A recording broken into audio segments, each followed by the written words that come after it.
Na aula de hoje abordaremos uma das aplicações do fenômeno da interferência da luz, mais precisamente a interferência da luz em lâminas delgadas, o interferômetro. O interferômetro, basicamente, é um instrumento que produz um padrão de interferência para a luz transmitida a partir de um sinal luminoso recebido. Com isso, ele consegue destacar diferentes comprimentos de onda que podem estar na região do visível ou não, a depender do tipo de montagem utilizada e de sua resolução, o chamado poder separador.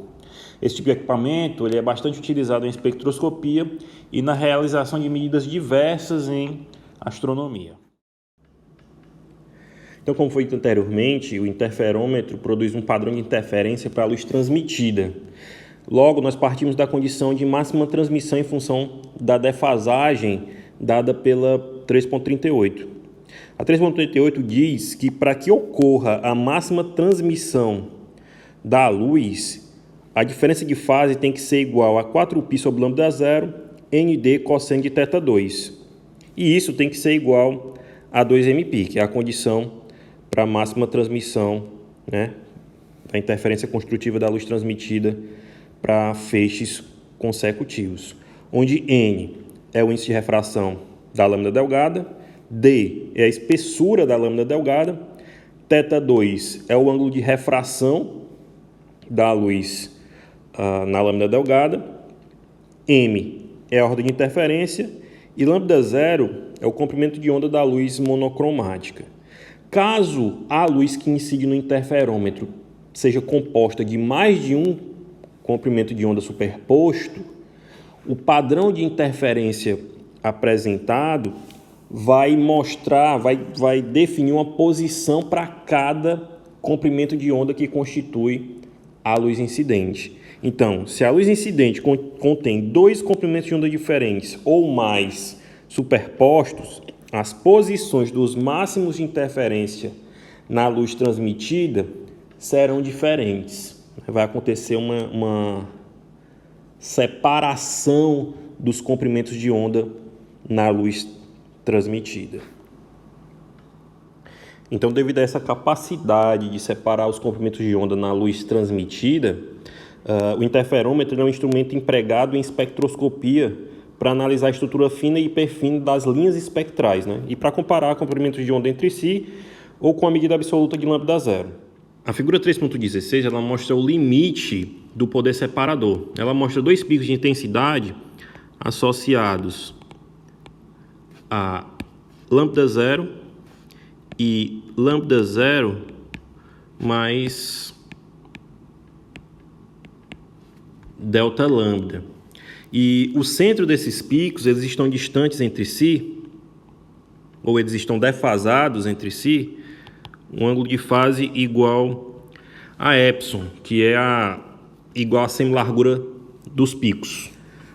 Para defasagens entre os picos menores que a semilargura de pico, o interferômetro não vai conseguir distinguir um comprimento de onda do outro. É por isso que nós dissemos que essa distância entre os picos, epsilon, é o limite do poder separador. Porque se eu tiver uma distância angular, vamos dizer assim, uma diferença de fase entre os picos menor que epsilon, o meu interferômetro ele não vai conseguir distinguir um comprimento de onda do outro.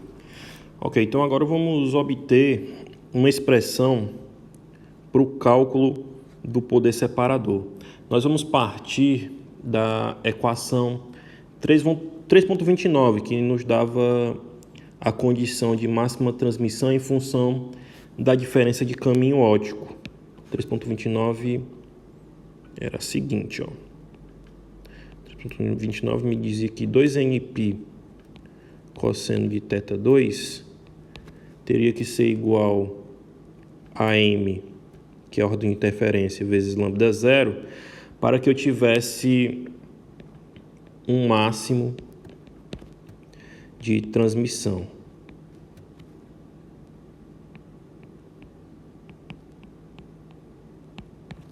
Certo? Só que assim, a distância entre os picos ela é dada em função de uma diferença de fase. Então, nós temos que colocar essa condição de máxima transmissão que é dada na 3.29, em função da diferença de fase, certo? Como é que a gente faria isso? Para colocar a 3.29 em função da diferença de fase, basta que nós multipliquemos os dois lados da equação pelo número de onda absoluto, né? No caso, K0, onde K0 é igual a 2π sobre lambda 0. Então, fazendo isso, nós temos uma diferença de fase, né, para 3.29 dada por K0, que multiplica 2nd cosseno de θ2 igual a K0, que multiplica m lambda 0. Então, isso aqui vai ficar igual a delta igual a 4π sobre lambda 0, que multiplica nd cosseno de θ2, que é igual a 2mπ. Então, essa é a 3.38 e ela me dá a condição de máximo de transmissão em função da diferença de fase, certo? A 3.38 aqui, ela está associada a um comprimento de onda lambda 0. O que a gente vai fazer agora? A gente vai aplicar as condições apresentadas pela 3.38 para um comprimento de onda dado por lambda 0 mais delta lambda. Então, agora nós vamos calcular essa diferença de fase para o comprimento de onda lambda 0 mais delta lambda. Isso para uma mesma direção, θ2. Nós temos que ter em mente o seguinte, certo? Para que o comprimento de onda lambda 0 mais delta lambda satisfaça a 3.38, a defasagem do lado esquerdo da equação deve ser adicionada de 2 vezes a largura de pico, ou seja, 2 vezes epsilon, o que corresponde à defasagem do comprimento de onda de lambda 0 mais delta lambda, certo? Então vai ficar assim, ó. Delta, que é a diferença de fase, do comprimento de onda lambda 0 mais delta lambda, vai ser igual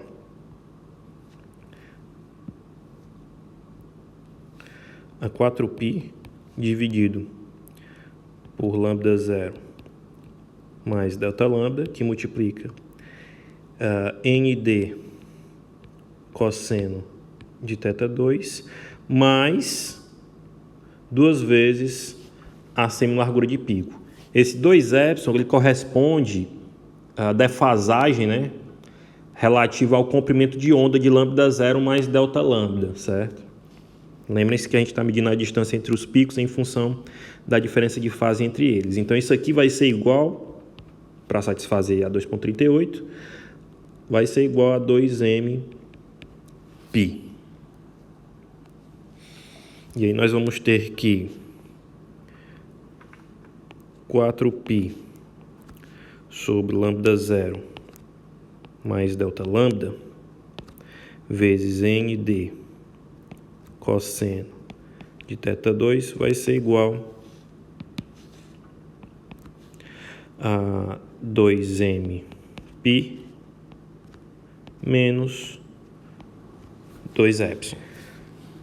Colocando lambda 0 em evidência na expressão, nós vamos encontrar 4π sobre lambda 0, que multiplica 1 mais delta lambda sobre lambda 0,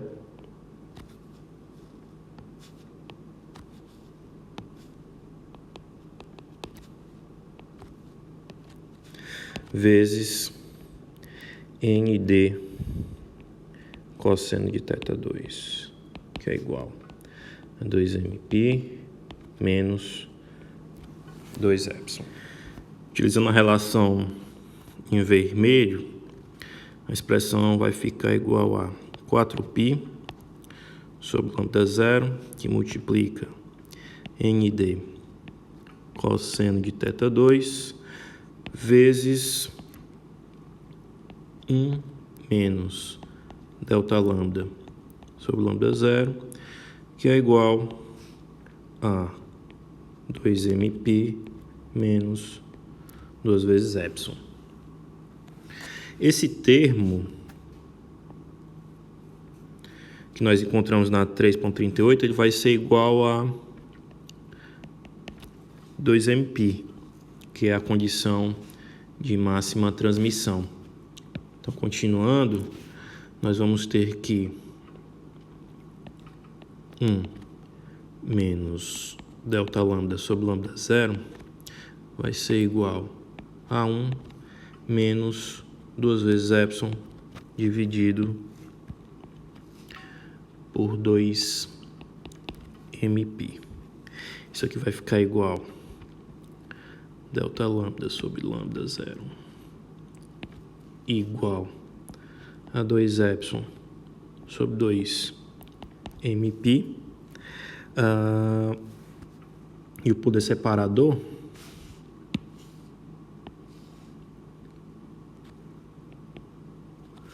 vai ser igual a lambda zero sobre delta lambda igual a 2mπ sobre 2 epsilon.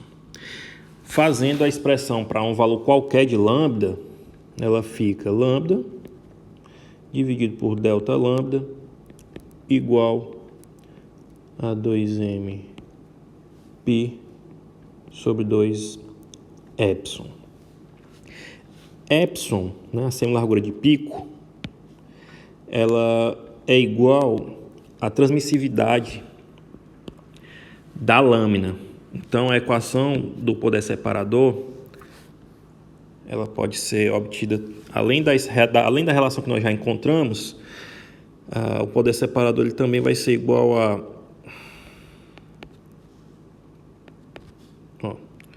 2mπ sobre 2 epsilon, que é igual a mπ dividido pela transmissividade da lâmina. Então, essa é a expressão para o poder separador, a 3.40. A expressão diz que o poder separador ele é diretamente proporcional à ordem de interferência e inversamente proporcional à transmissividade da lâmina delgada utilizada no interferômetro. Bem, aqui a 3.40, a equação que nós acabamos de obter. E se nós quisermos estimar a ordem de interferência no interferômetro, basta a gente tomar o produto n cosseno de θ2 aproximadamente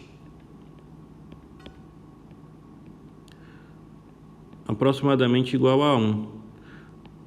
Fazendo isso, você vai encontrar a relação apresentada na equação 3.41, onde a ordem de interferência vai ser aproximadamente igual a 2 vezes a espessura da lâmina dividido por lambda zero. Lembrando que você vai tomar essa relação aproximadamente igual a 1 na equação 3.38. Ao final do tópico são apresentados 2 tipos de interferômetro. O primeiro interferômetro apresentado é o interferômetro de Fabry-Perot. Esse tipo de interferômetro ele se utiliza de um par de placas paralelas de vidro ou quartzo e na face interna dessas placas são depositados filmes de refletividade elevada. Bem, aqui no esquema apresentado na figura 3.17, nós temos uma fonte extensa de luz,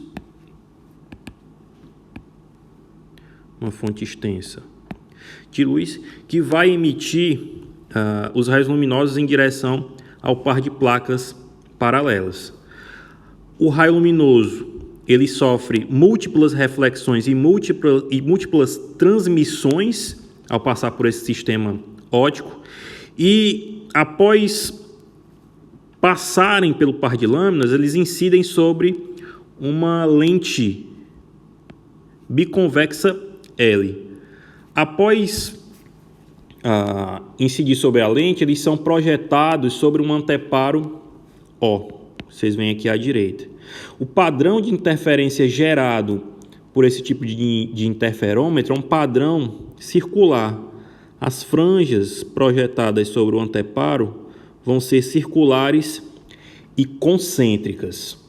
E a lâmina que provoca a interferência, a lâmina adequada que provoca a interferência é uma lâmina de ar, né, que está localizada entre as placas paralelas. Então, a condição de máxima transmissão, né, a condição de interferência para esse interferômetro continua sendo dada pela 3.38, só que como a lâmina delgada é uma lâmina feita de ar, o índice de refração da 3.38 vai ser igual a 1. E a equação 3.38 se reduz à equação 3.41, onde θm vai ser o ângulo dos raios projetados sobre o anteparo, né? O ângulo em relação ao eixo da lente biconvexa. O segundo interferômetro apresentado é o interferômetro de Michelson. Nesse tipo de interferômetro, um espelho semirrefletor a 45 graus do raio incidente é utilizado para dividir o raio incidente em dois raios luminosos que percorrerão caminhos ópticos diferentes. Após serem refletidos pelos espelhos planos E1 e E2, os raios luminosos retornam para o espelho semirrefletor P1, que os direciona para a lente biconvexa L, de onde emergem e são projetados no anteparo O. Esse tipo de interferômetro ele permite identificar diferenças extremamente pequenas de caminho óptico entre os dois braços perpendiculares do percurso dos raios. É um equipamento bastante sensível. Qualquer vibração no entorno do equipamento pode ocasionar em erro de medida e em erro também no padrão de interferência observado. Por hoje é só. Até a próxima aula.